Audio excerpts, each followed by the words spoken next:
नमस्कार दोस्तों, मैं नरेश आपका होस्ट चैनल मिशन मार्केटिंग में आपका स्वागत करता हूं। और आज हम बात करेंगे रूरल एरियाज़ में किए जाने वाले 10 ऐसे बिजनेस जो बहुत ही लो इन्वेस्टमेंट में शुरू किए जा सकते हैं। यदि आप किसी शहर के नियर बाई 10-5 किलोमीटर के रेडियस में रहते हैं तो ये बिज़नेस आप बहुत आसानी से, बहुत अच्छे तरीके से और बहुत ही कम इन्वेस्टमेंट में स्टार्ट कर सकते हैं, जिनके रिटर्न भी काफ़ी अच्छे आते हैं।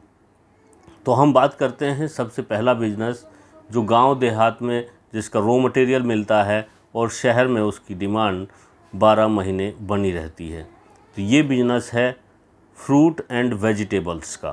जो फ्रेश फ्रूट वेजिटेबल्स हैं उनकी डिमांड शहर में डेली बेसिस पे होती है, क्योंकि उसका जो कंज्यूमर है उसको फ्रेश प्रोडक्ट की आवश्यकता होती है। और ये फ्रेश प्रोडक्ट जो हैं गांव देहात के एग्रीकल्चर एरियाज़ में ही पैदा किए जाते हैं। आप अपने आसपास के फार्मर्स से जहां उनकी खेती होती है वहां से कॉन्ट्रैक्ट करके और अच्छे फ्रेश फ्रूट चुन करके उसकी सप्लाई जो है वो शहर में दे सकते हैं। और जो आपको प्रोडक्ट ख़रीदने होंगे वो आपको सिर्फ उतना ही इन्वेस्टमेंट लगाना है जितने प्रोडक्ट आपको परचेज करने हैं। और साथ में जब आप उसको सेल करने जाओगे तो वहाँ से भी आपको पेमेंट तुरंत मिल जाता है। कोई उधारी का चक्कर इस बिज़नेस में नहीं होता है। यदि कोई चीज़ होती है वो रिस्क होता है कि यदि आपका प्रोडक्ट टाइमली सेल नहीं हो पाया तो वहाँ आपको जो है वो प्रोडक्ट के डैमेज के चांसेस ज़्यादा होते हैं, क्योंकि ये पेरिशेबल कमोडिटी में आता है। तो इस बात का ध्यान रखते हुए कि आप उतना ही माल परचेज करें जितने ऑर्डर्स आपके पास हैं। ये प्रोडक्ट आप परचेज करके मंडी में भी सेल कर सकते हैं। ये प्रोडक्ट आप जो हैं, जो छोटी छोटी शॉप्स होती हैं या जो छोटे वेंडर्स होते हैं उनको भी एक सही रेट लगा करके आप देंगे तो वहाँ डायरेक्ट भी आप सप्लाई दे सकते हैं। और यदि आपके पास कोई शॉप है तो वहाँ ले जा करके वो सारे प्रोडक्ट सोर्स करके आप उनको खुद डायरेक्ट कंज्यूमर को भी बेच सकते हैं। आजकल तो बहुत सारे लोग गांव देहात से जो है वो ट्रैक्टर ट्राली में बहुत सारी सब्ज़ी लेकर के जो है शहर आ जाते हैं और उस सब्ज़ी को जो है वो कॉलोनियों के आसपास रेजिडेंशियल एरियाज़ के पास जो है वो 1-1.5 घंटा 2 घंटा उनका फ़िक्स टाइमिंग होता है कब किस दिन जो है वो वहाँ आएंगे और वो सारी सब्ज़ी 1 से 1.5 घंटे में बेच करके अपना काम निपटा करके चले भी जाते हैं। और सारा का सारा बिज़नेस कैश में होता है और इसके मार्जिन प्रॉफिट्स भी जो हैं वो काफ़ी अच्छे होते हैं। इस काम को कैसे सोर्स करना है, किस प्रोडक्ट को कब ख़रीदना है और कितने रेंज में उसको ख़रीद करके कितने प्रॉफिट पे बेचना है, ये जितने भी टॉपिक आज आपको 10 बताए जाएंगे, हर टॉपिक पे अलग अलग वीडियोज़ जो हैं उसकी एक सीरीज़ तैयार की जाएगी और वो आपको दी जाएगी। तो उस सीरीज़ के आने से पहले जो है आप चैनल को सब्सक्राइब कर लीजिए, लाइक शेयर कर दीजिए, ताकि हम जो भी वीडियो आगे फ्यूचर में बनाएं उसका इंटीमेशन आपको तक सबसे पहले पहुंचे। इसलिए घंटे के बटन को भी साथ में दबा दीजिए। अब हम बात करेंगे दूसरे बिजनेस की। जो दूसरा बिजनेस है वो है dry fruit business. Dry fruits की डिमांड जो है वो साल के 12 महीने बनी रहती है। आप ड्राई फ्रूट्स को सोर्सिंग पॉइंट से सस्ते में ख़रीद करके और छोटे छोटे पैकेट्स में उसको जो है पैक करके फिर रिटेल सेल के लिए आसपास एरियाज़ में जो शॉपकीपर्स हैं, जो किराना स्टोर्स हैं, उनको सप्लाई दे सकते हैं।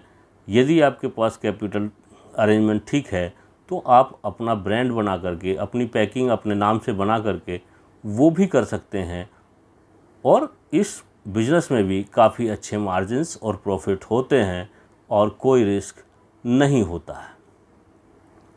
इसके बाद एक और नया बिज़नेस मैं बताता हूँ, जो बिज़नेस नंबर 3 है, वो है नमकीन और चिप्स का बिज़नेस। नमकीन और चिप्स जो हैं वो साल के 12 महीने कंज्यूम किए जाते हैं। किसी न किसी रूप में उनका प्रयोग होता ही है। घर में गेस्ट आए या फिर जो है आपके सुबह का नाश्ता हो तो वहाँ जो है बिस्किट, नमकीन, चिप्स, इस टाइप की चीज़ों का, स्नैक्स का इस्तेमाल होता है। हर घर में होता है, चाहे वो शहर हो चाहे वो गांव हो। तो ये सारी चीज़ों का आप जो है या तो प्रोडक्शन कर सकते हैं, यदि आप प्रोडक्शन नहीं कर सकते हैं तो इसकी ट्रेडिंग कर सकते हैं। जहाँ इसकी मैन्युफैक्चरिंग होती है वहाँ से ये प्रोडक्ट्स आप जो है बल्क में परचेज करके और छोटी पैकिंग बना करके उसको जो है बाज़ार में सप्लाई दे सकते हैं।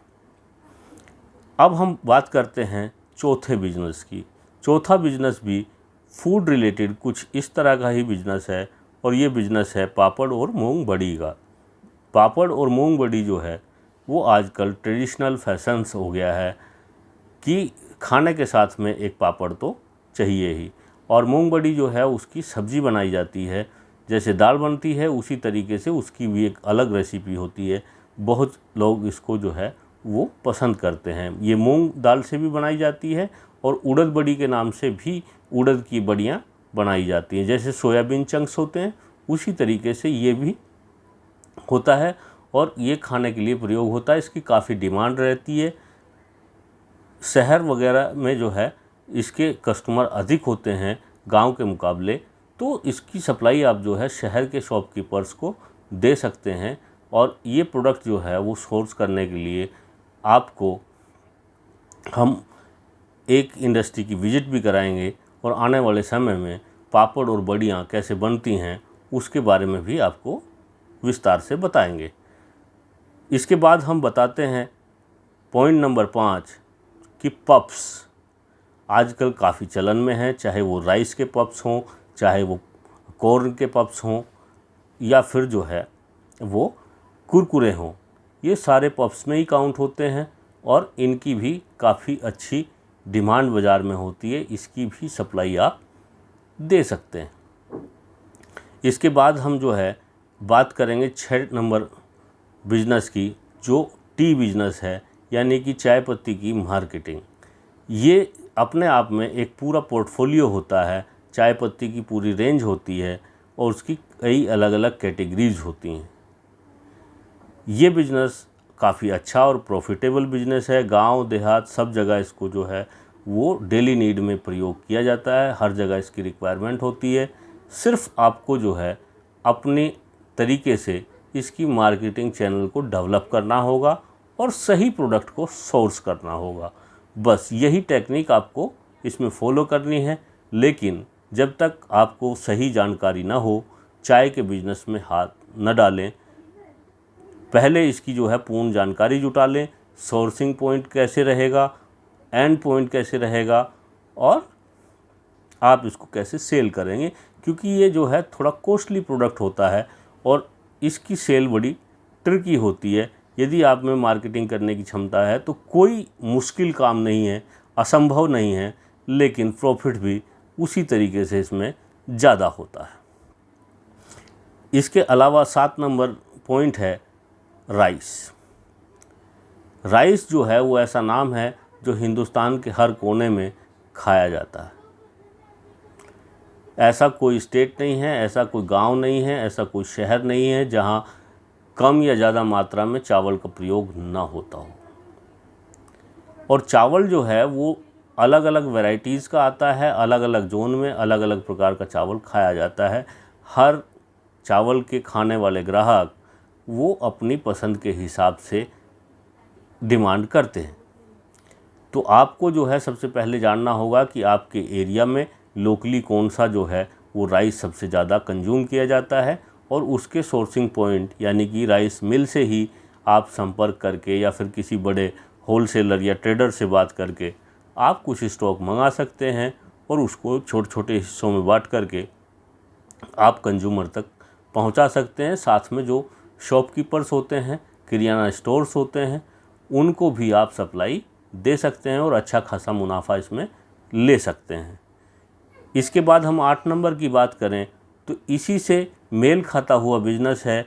इसको आप एक साथ भी कर सकते हैं और अलग अलग भी कर सकते हैं। वो है पल्सेस, यानी कि जहाँ चावल की कंज्यूम होने की संभावना रहती है उसके साथ में संभावना रहती है दाल को भी कंज्यूम किया जाएगा, क्योंकि दाल और चावल एक दूसरे के चोली और दामन का साथ वाली बात है कि उसका भी प्रयोग वहाँ होगा।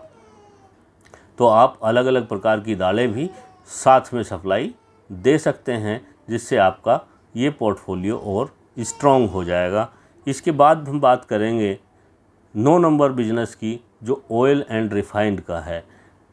जब खाना पकाने की बात आती है और किचन की बात आती है तो ऐसा कोई भोजन नहीं है जहाँ घी, तेल, रिफाइंड की आवश्यकता ना पड़ती हो, या जो इस तरीके के प्रोडक्ट हैं बिना उनके काम चलता हो। हर घर की ज़रूरत है। गांव में तो देसी घी होता है, घर की सरसों होती है जिससे तेल निकाला जाता है, लेकिन उनका प्रोडक्शन इतना नहीं होता है कि वो जो है बल्क लेवल पे आप कर सकें। उसके लिए आपको मिल्स या बड़े होलसेलर ट्रेडर उनकी सहायता लेनी होगी, स्टॉक वहाँ से परचेज करना होगा, और जो चैनल्स बाकी चीज़ों में बताए हैं उसी तरीके से फॉलो करते हुए इसको भी आप अच्छे खासे मार्जिन्स पे सेल आउट कर सकते हैं। ये भी आपका एक बिजनेस हो सकता है। इसके अलावा 10 नंबर बिजनेस की बात करूँगा, जिसके बिना खाना बनना असंभव है, वो है मसाले। स्पाइसेस जो हैं वो ऐसी ज़रूरत है रसोई की कि बिना स्पाइसेस के काम चलेगा ही नहीं। जैसे बिना आटे के रोटी नहीं बनती है, बिना मसाले के भी भोजन तैयार नहीं होता है। और मसाले भी जो है अपने आप में एक बहुत बड़ा स्कोप, बहुत बड़ी चेन है और बहुत बड़ा जो है इसका पोर्टफोलियो है। आप बल्क में ये सब चीज़ें जो हैं वो परचेज कर सकते हैं, उनको ग्राइंड कर सकते हैं और अपना मसाले का खुद का ब्रांड बना करके मार्केट में लॉन्च कर सकते हैं।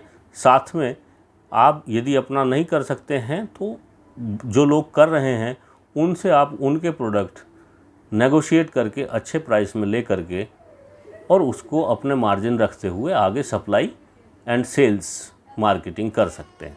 इसके लिए आपके पास मार्केटिंग स्किल्स होना बहुत ज़रूरी है, और बीच बीच में हम लोग बहुत सारे वीडियो मार्केटिंग स्किल पे लेके आते हैं, क्योंकि हमारा चैनल का मोटो ही मिशन मार्केटिंग है।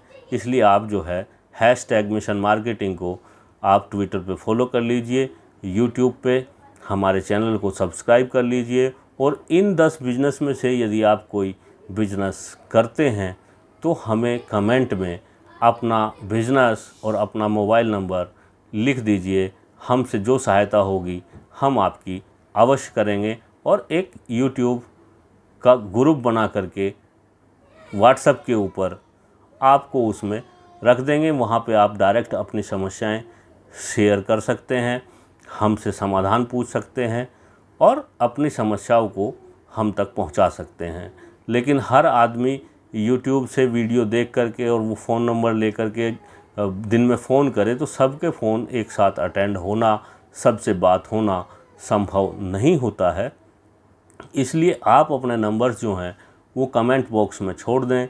अपनी समस्या जो है वो भी आप उसमें लिख सकते हैं, किस विषय पे आप नया वीडियो चाहते हैं वो सारी चीज़ें आप उसमें लिखें, और जो हमारी वीडियो में कमी है वो चीज़ें भी आप लिखेंगे तो हम सुधार करने की कोशिश करेंगे। जैसा कि आज हमारे एक सब्सक्राइबर ने लिखा है कि वीडियो के साथ में वॉइस मैच नहीं कर रही है, तो उसका रीज़न ये है कि समय के अभाव में कई बार वॉइस ओवर किया जाता है और वहाँ जो है वो आवाज़ उस तरीके से मैच नहीं हो पाती है फ्रीक्वेंसी को। हम कोशिश करेंगे कि ज़्यादा से ज़्यादा समय निकाल करके और लाइव वीडियो शूट करके आपको दे पाएँ। धन्यवाद।